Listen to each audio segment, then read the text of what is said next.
Construire des relations saines quand on est hypersensible ou empathe, ce n'est pas toujours simple. Si tu es hypersensible, tu le sais déjà. Les relations peuvent être une grande source de joie, mais aussi un vrai défi au quotidien. Tu ressens les émotions très fort, tu captes les ambiances, tu remarques les silences, les non-dits, les changements d'énergie. Souvent, tu as envie d'aider, de soutenir, de comprendre l'autre. Et parfois, sans t'en rendre compte, tu fais passer les besoins des autres avant les tiens. Tu t'adaptes, tu encaisses, tu prends sur toi, jusqu'au moment où tu te sens fatigué, frustré ou même vidé. Si tu te reconnais là-dedans, sache une chose importante. Le problème n'est pas ta sensibilité. Le vrai défi, c'est d'apprendre à la protéger. Aujourd'hui, j'aimerais te partager 3 clés simples pour construire des relations plus équilibrées, sans te perdre et sans t'oublier. La première clé, c'est de poser tes limites, clairement. Dire non, dire stop, dire ce que tu acceptes et ce que tu n'acceptes pas. Ce n'est pas être égoïste, ce n'est pas blesser l'autre, c'est te respecter. Quand tu poses une limite, tu montres à l'autre comment te traiter. Tu permets à la relation d'être plus honnête et plus saine. Une relation où tu dois constamment te taire ou te forcer n'est pas une relation équilibrée. La deuxième clé, c'est de choisir tes interactions. Tu n'es pas obligé de tout le monde. Tu n'es pas obligé de rester dans des relations qui te fatiguent ou qui te font douter de ta valeur. Entoure-toi de personnes qui t'écoutent, qui respectent ton rythme, qui comprennent ton besoin de calme, d'espace, de profondeur. Les relations trop lourdes, trop exigeantes ou trop instables peuvent augmenter ton stress et ton mal-être. Choisir ces relations, ce n'est pas rejeter les autres, c'est prendre soin de soi. La troisième clé, c'est de communiquer ton ressenti sans culpabilité. Tu as le droit de dire ce que tu ressens.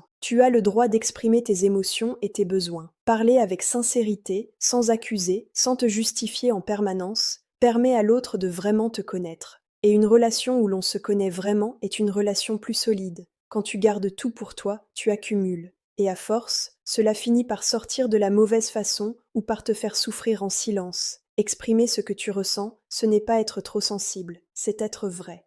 Souviens-toi de ceci. Tes émotions sont précieuses, elles te donnent des informations importantes, mais elles ne doivent pas te faire perdre de vue qui tu es, ni te pousser à t'effacer pour maintenir une relation.